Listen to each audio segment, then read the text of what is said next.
सभे खुशहाल रहित अपना परिवार में, रहित कारखाना जदी यूपी बिहार में, रहित कारखाना जदी जाए के ना पड़ित बम्बे गोवा गुजरात हो।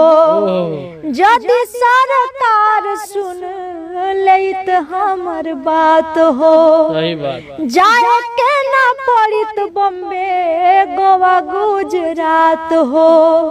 जदि सरकार सुन लेत हमर बात हो, धक्का ना खाए पड़ित दर दर बेकार में, धक्का ना खाए पड़ित दर दर बेकार में, रहित कारखाना जदी यूपी बिहार में, रहित कारखाना जदी यूपी बिहार में, रहित कारखाना जदी।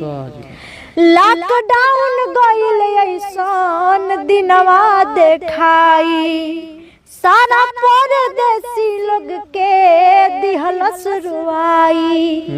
लॉकडाउन गइल ऐसन दिनवा देखाई, सारा परदेसी लोग के दिहलस रुआई।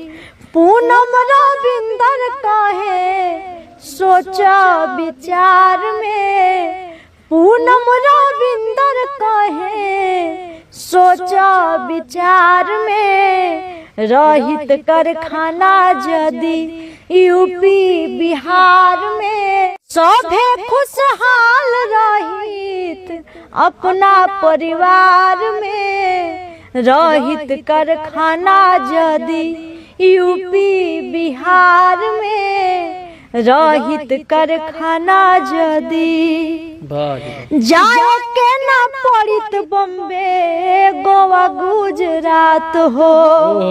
जदि सरकार सुन लेत हमर बात हो, जाए के ना पड़ित बम्बे गोवा गुजरात हो। जदि सरकार सुन लेत हमर बात हो, धक्का ना खाए पड़ित दर दर बेकार में, धक्का ना खाए पड़ित दर दर बेकार में, रहित कारखाना ना खाए पड़ित दर दर बेकार।